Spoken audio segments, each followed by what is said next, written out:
Hello and welcome to the United Community Channel. My name is Jack. This is your latest Manchester United news and a little bit of transfer news. And we've got plenty to talk about tonight, as we always do.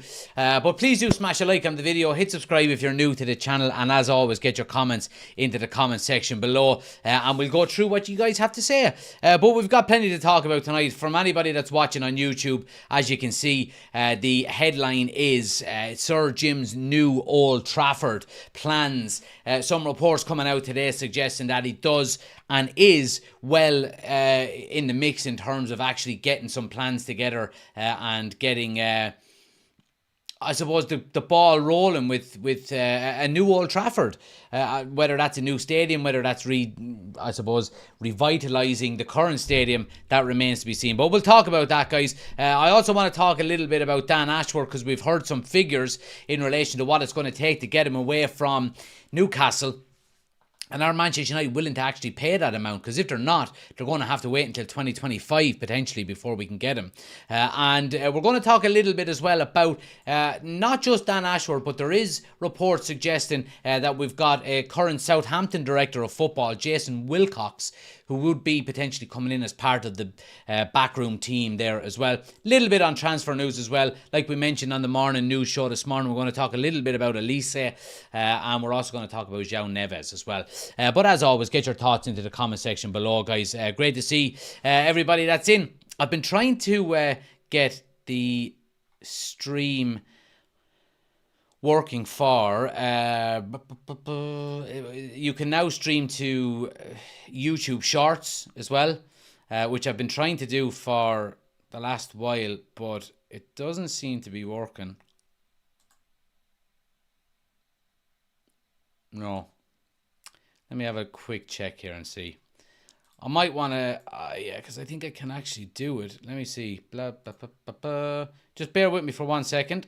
I want to get the stream key, which should be here somewhere. And then if we go there, place that there, go OK, and then do that, we should be working. It should be working. I don't know if it is. Maybe it is, maybe it isn't. If anybody wants to check on YouTube Shorts, which you can now stream live from as well on the software that we've got here, go check it out and let me know, is it actually working? Because yeah, it's I'm interested to see if it does actually work. But yeah, how do I actually check if there's people watching? I don't really know. Anyway, but yeah, anyway, guys, let's jump straight into it. As always, or has that changed? Let me see.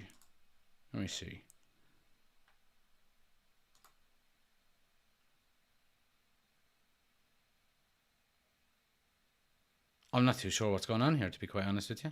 Has it gone to narrow mode, or is it still in the usual YouTube mode?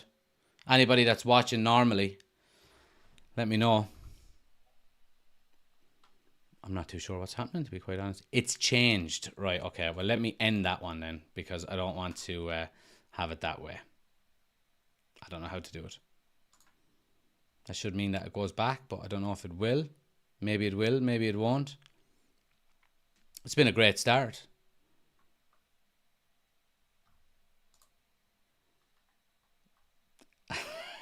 I could have made an absolute arse of this. I'm not too sure. Anyway, let me have a look here. I'll actually check the YouTube channel myself here. Apologies about this. Now, just bear with me for 1 minute. And I want to have a quick look here. And go there and see. Yeah, I think we're back. I think we're back as I think we're back to normal.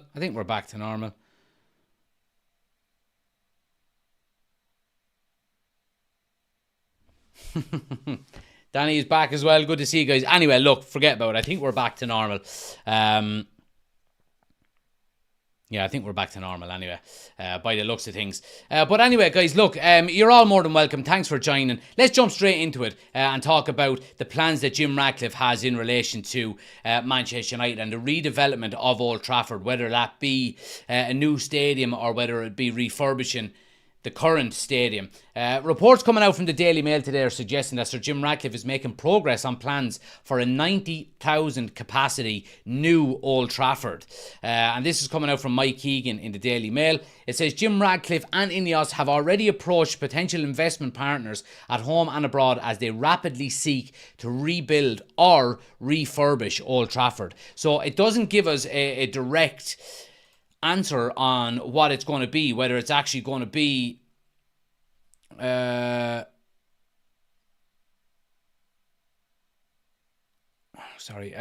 it's actually going to be a new stadium or not.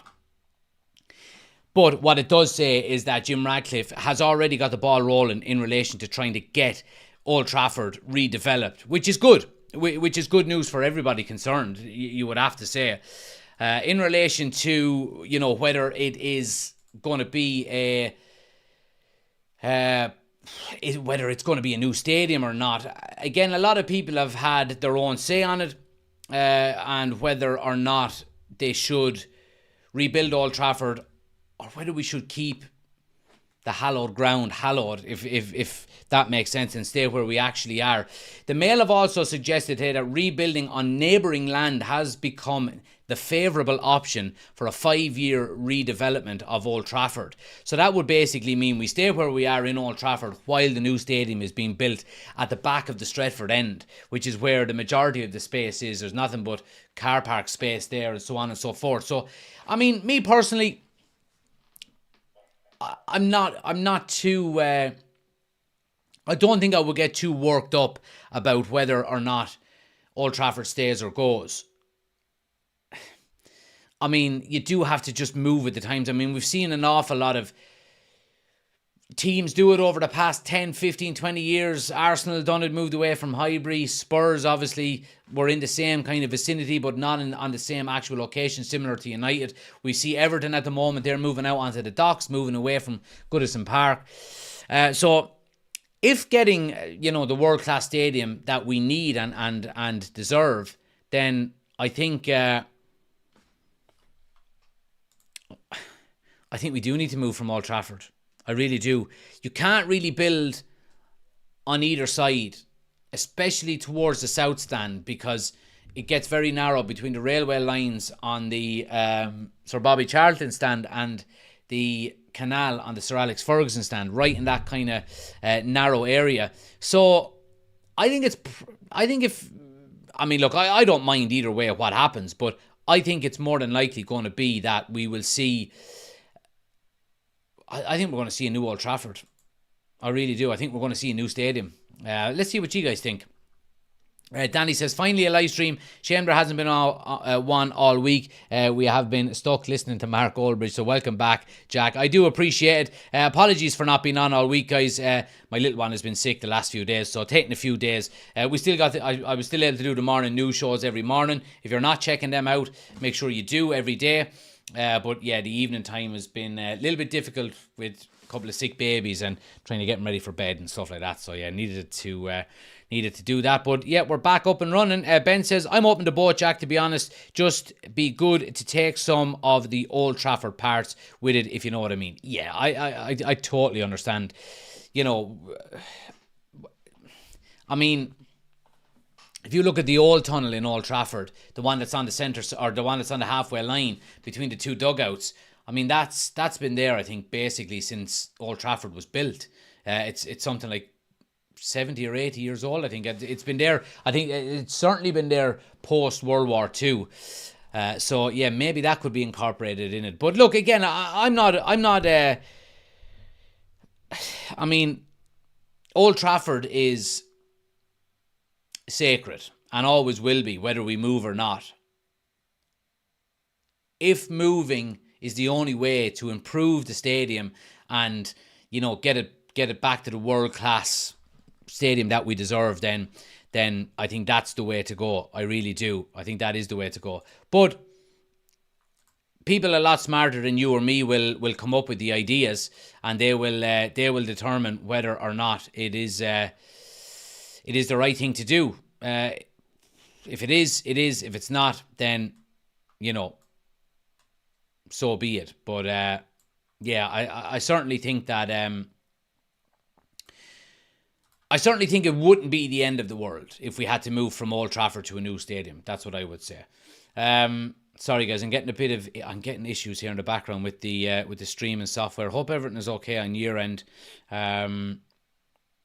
Aaron says, evening all, finally some positive looking appointments upstairs. Hopefully these are exciting times. Danny says, I'd rather we kept Old Trafford. All our history we have there can't be replaced. But if we do move away to get a better stadium, I'm all for improvements. Reece says, the Busby Babes statue has to come, and the stand names. Yeah, well, I think the stand names would definitely come. I think you would just move the statues. You know, obviously, there's a number of statues around the current Old Trafford, and of course they would be moved. They really would. I think you'd probably have a similar layout. You know, you would have probably Matt Busby standing outside one of the stands of the new stadium, with, of course, then the Holy Trinity facing him as always, and, you know, obviously Sir Alex Ferguson then on the other end. I think all of that would remain, and I think you will keep the names of the stands: Sir Bobby Charlton, Sir Alex Ferguson, Stretford End. I think that would remain. I really do. And I think it should remain. Anyway, let's move it on a little bit, guys. I want to talk a little bit about Dan Ashworth. And obviously, we've been hearing over the last couple of days that he is the number one target for Ineos and Sir Jim Ratcliffe to take over as the sporting director. Now, again, the Daily Mail have been talking quite extensively about it today, and they've said Manchester United would be prepared to wait for Dan Ashworth to complete a period of gardening leave rather than pay the compensation they feel excessive. Now, basically what this means is, obviously, we can't just go and pick him from Newcastle. He's got a contract with them. Now, he can leave his contract with Newcastle. However, he cannot stay... what way am I trying to say it here? He cannot work for somebody else until his gardening leave is done. Now, gardening leave is a period of time, you know, when you're signing your contract, that you agree not to work for someone else when you leave. That can be shortened, and teams and clubs can agree for that period of time to be shortened. It does come at a price, of course it does. Now, the figure being thrown out there is around €10 million to get Dan Ashworth and get that gardening leave reduced down to potentially him being able to come in for the transfer window in the summer. There is still hope a compromise will be reached, but they could settle for contractual compensation and gardening leave. Progress is expected next week. So basically what it is that his gardening leave runs until 2025. So if he leaves Newcastle, comes to Manchester United, technically he can't start work until 2025. Now, that gardening leave can be shortened, like we said. However, there is negotiations going to be needed between Manchester United and Newcastle. They will obviously want compensation because they're losing a sporting director and we're gaining one. So it's basically like a transfer of a player for all the world. I mean, some conflicting reports. Other reports are saying that Manchester United are happy to pay over the odds to get him, to bring him in early so he can actually start work as quickly as possible and be in before the start of the transfer window in the summer. And I'm all for that. Now, if you're going to be going and throwing massive money at, you know, the Anthonys of the world and the Jadon Sanchos and the Harry Maguires, I mean, 10 million for somebody like him who is going to be so important for Manchester United over the coming years, I think is nothing. Pay it, get him in as quickly as possible, and let's start preparing for this summer transfer window and let's attack it with some vigour. Because I think the most frustrating thing in the bloody world now is going to be if he agrees to come to Manchester United, but the gardening leave is there and he won't be allowed to start work until 2025. And we're just dragging it on even further, you know, about when are we going to get back to doing things properly and when are we going to have the right people in place and so on and so forth. And I think Jim Ratcliffe, you know, a lot of the reports we're talking about over the last few weeks have been that he's in, not a hurry, but he doesn't want to wait around. He wants to get in quickly. He wants to start work and he wants to start improving Manchester United because, you know, obviously he's in his 70s now, and I cannot envisage him coming in putting all of his chips on Dan Ashworth just to wait till 2025 for him. I don't think he will do that. I think there are other very, very good sporting directors out there that we could go and get and potentially get him a lot quicker. So I think the money will be paid. I do think so. And I think Dan Ashworth will be in. Like Omar Barada, he'll be in for the summer. He'll be in for the transfer window. And we do know as well that it doesn't have to be the case where he's not allowed to talk to anybody. I mean, he can have a conversation with Jim Ratcliffe personally if he wants. He can speak with Omar Barada personally if he wants. They can talk about Manchester United. But technically, they're not working for the club. So things can be, the cogs can be working in the background, if you know what I mean. And yeah, I mean, the sooner we can get this done, the better. That's what I would say. I think it's vitally important that we get these people in place as quickly as possible and start putting some real emphasis on rebuilding the club behind the scenes. And then if you do that, then of course you will obviously be recruiting better. You will have a better team on the pitch. Hopefully results will improve. More trophies, more money, and the cycle continues. And that's how it should work. Danny says Dan Ashworth should be some appointment. Look at everything he has done at Brighton and Newcastle. Good news keeps coming. Let's hope we can get him soon as a United fan. Good times finally. And Ben says get it done and signed already. Exactly. Now, there has been David Ornstein in The Athletic has been talking as well today, guys, about Jason Wilcox. Now, Jason Wilcox is the current director of football for Southampton, and Manchester United are working on a deal to appoint him as a key figure in the club's new sporting hierarchy. Again, I mean, we're just getting... now, look, I can't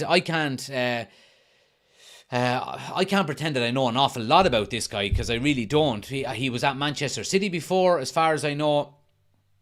And I think, has he taken over from Paul Mitchell, or he's certainly obviously been there after him? And yeah, I mean, again, this is something that I don't have an awful lot of information on because I don't know an awful lot about him. Fabrizio Romano has also been saying that he has been... quite influential in terms of the players that he's developed over the years. He is credited with developing Phil Foden, Lavia, Sancho, Palmer, Brahim, Ndozi, Delap, Lewis, Wilson. Yeah, and the names go on and on. So there are some good players there, it has to be said. So, yeah, I mean, Manchester United are being linked with the right people. It's about getting these people in place as quickly as possible and getting them, in behind the scenes and getting to work, because there's an awful lot of work needed at Manchester United. There really is. And I think, like, I've said this on multiple occasions, I think Erik ten Hag will have an awful lot of pressure taken off of him with all of these people coming in, if they are to come in eventually. And, we look at an awful lot of the criticism that's coming towards Erik ten Hag in the last few months. Obviously, it's been a very difficult season with injuries and so on and so forth, and performances. Erik ten Hag is taking a lot of the blame about some of the players that he signs, and obviously there is one or two there that aren't up to speed. Anthony being one. I think outside of that, I think they've all been pretty good. I mean, Onana looks really good now at the moment. Casemiro, great signing. Ericsson, great signing on a free. Malacia, really good signing on a backup. The money we got. Rasmus Højlund, brilliant signing. Mason Mount still has a lot to prove. He's been injured for the majority of his United career so far. So, obviously, we'll give him time.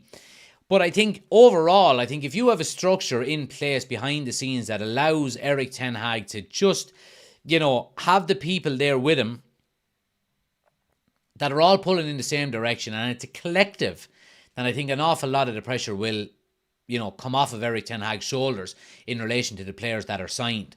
Look at any other club that has a good structure in the background. Liverpool, Man City, Newcastle, for example. Dan Ashworth is coming, Arsenal have got Edu and all these kind of guys. Do we ever hear the same level of criticism from those fans about signings that don't work out? And does the criticism land at the manager's feet? No, it doesn't. Because everybody knows, and supporters of each of them clubs that I just mentioned know, that there is, a team in the background that are identifying and signing players. It's not Pep Guardiola on his own, or Jurgen Klopp on his own, or, Eddie Howe on his own, or Arteta on his own.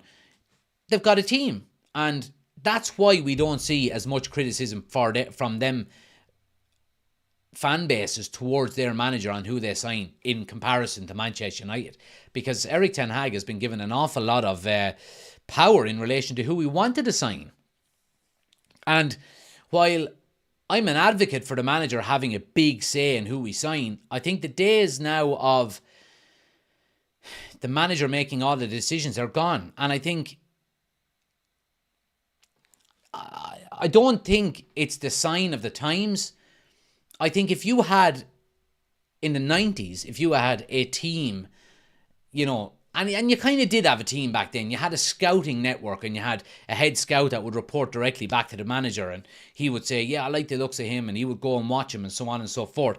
Whereas now you've got groups of people who go and identify players. And I think if you had that back in the 90s, you would have had massive, massive success, just like teams in current day do have that success.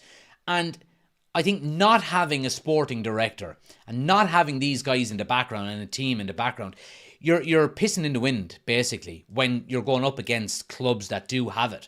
The Man Cities of the world, the Liverpools, the Arsenals, the Newcastles of the future. These guys have got an awful lot of people pulling in the same direction with the same mentality, the same style of play, the same vision for the club.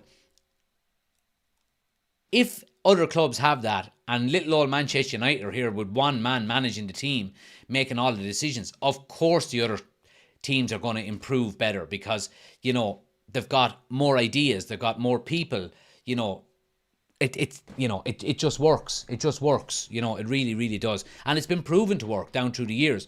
Dortmunds of the world, Brightons, Southamptons, you know, all of these kind of things.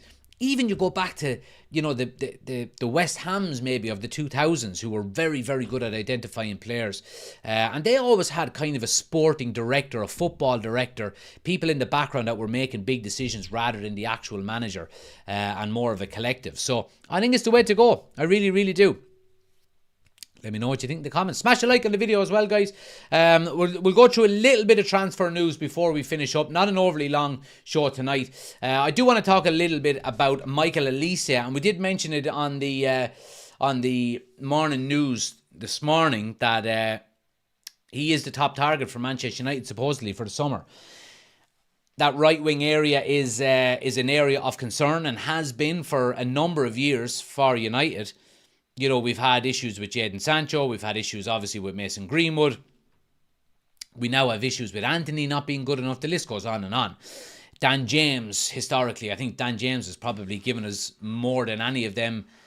Maybe not Mason Greenwood. Mason Greenwood was pretty spectacular, in fairness. But, you know, the Sanchos, the Anthonys, that right wing area is an area. Now, look, Alejandro Garnacho has really made it his own in the last few weeks, it has to be said, and I'm really happy for that. However, I go back to what I say all the time when it comes to positions and transfers and so on. You need to have competition for every position. You just have to.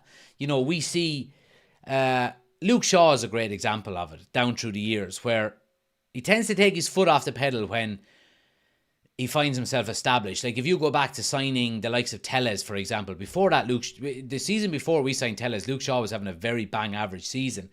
We signed Tellez, Luke Shaw ups his game, gets, you know, obviously make sure he's the number one, kind of drops off again. We seen last season with the signing of Malacia. Malacia was in for the first few games of the season. All of a sudden, Luke Shaw turns it around and does absolutely unbelievable. Having competition for places is vitally important. And that right-hand side needs competition. Obviously, we've got Ahmad. He can play on that right-hand side. Is he up to the standards at the moment? I wouldn't say so. I think having an Olise in there who's been playing in the Premier League for a few years and is established, I think is probably the better option. And like I said, competition is vitally important. Now, what I do like about this as well is that you're potentially signing a player that can play on the left as well. Garnacho can play on the left. Rashford can play on the left. Garnacho and Olise can play on the right. So, you know, you've been able to mix and match. That might then also allow Garnacho to give maybe Rashford a challenge for that left-hand side. Because we know Garnacho prefers to play off the left than he does off the right. So it brings competition not just for that right-hand side, but it also brings it in for the left-hand side as well. And I think that's vitally important. The more competition we can have, the better. Elise, you're probably looking at about 50 million for him. Now, the big concern is his injury record this season. He's had 3 hamstring injuries so far this season. Now, some of that has been down to Crystal Palace and their bad man management of him. From what I read, the medical team advised that he not play. He was still picked. He started again. I think 10 minutes later, he comes off injured. So you would just hope that United are not going for a player who's injury prone, and something you would have to keep an eye on you would have to keep an eye on for the remainder of the season, it has to be said. Because, again, you don't want to be getting a player that's injury prone. Another player, guys, finally, before we finish up, is Xiao Nez. And we were mentioning this morning about him as well. And I want to get your thoughts on this one. Obviously, Xiao Nez is one of the most sought-after young players in the world at the moment. And you're going to have every top European club looking to acquire him in the summer. Manchester United are, of course, one of them clubs and are being quite strongly linked with him at the moment. We were linked with him as far back as the start of last summer's transfer window. Obviously, he's 19 years of age. He's absolutely burning the Portuguese league up for Benfica at the moment. However, the issue here is there's 2 issues. First and foremost is the price tag. You're looking at €120 million, 120 million euro release clause. I think that's ultimately going to be what deters Manchester United from going for him. And also, you're going to have, like I said, every top team in Europe looking for his signature. Will he go to Manchester United when he's probably going to have Man City, Chelsea, Madrid, PSG, Bayern Munich, Juventus, they're all probably going to be looking for him. So I think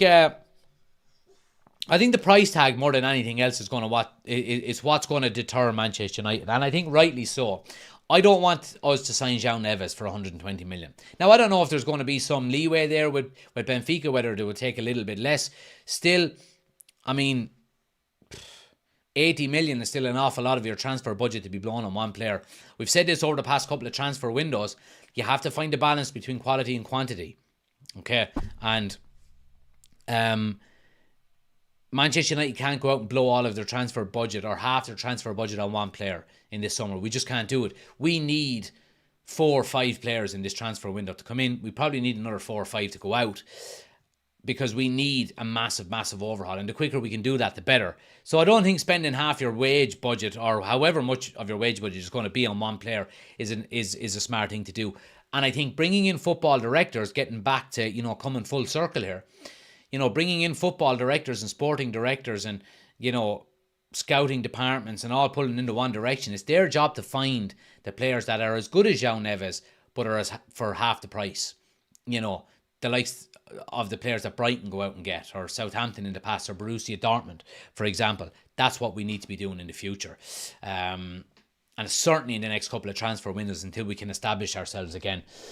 But guys, look, that's it. A short one tonight. Obviously, obviously there's not an awful lot to speak about other than, what's going on behind the scenes. It's obviously the transfer windows are closed, but United continue to be linked with a number of different players. Please do smash a like on the video if you haven't done so already. Hit the subscribe button if you're new. Keep an eye out as well, guys, for our match preview video, which will be coming out in the next day or two as well for the game on the weekend away to Luton. If you do want to be part of our match build-up video, please do send me your 60-second clips, your match preview 60-second clips. Give me your starting 11, your score prediction, what you want to see out of the game. Send it to unitedcommunitychannel@outlook.com, and we'll include you then in our match build-up video an hour or two before the game. Again, I want to get maybe minimum 5 videos off of people if I actually to go, and it's not worth my time putting 2 clips up, and it only lasts a minute and a half. It's just not worth it. So if we can get 5 or 6 people minimum to send us in their 60-second clips, like I said, send them. Just take out your phone, record yourself in landscape mode. Like I said, look, not like that. Hold the phone like that and record yourself for 60 seconds. Give me your match preview, your starting 11, your score predictions. Send it to United Community Channel at outlook.com by email, or DM it to me on Instagram either, and I'll try and get it that way, and we'll include it on the match build-up video. But thanks for watching, guys. I'll be back in the morning with the news show as always. Keep an eye out for that. Ring the bell notification as well. Turn on notifications. Click the bell, hit all, and you'll be notified then anytime we go live or anytime there's a new piece of content out, which is pretty much every day now as well. So make sure you're keeping up to speed on it. Thanks for watching, guys. Have a great evening, and I'll chat to you tomorrow. Take care.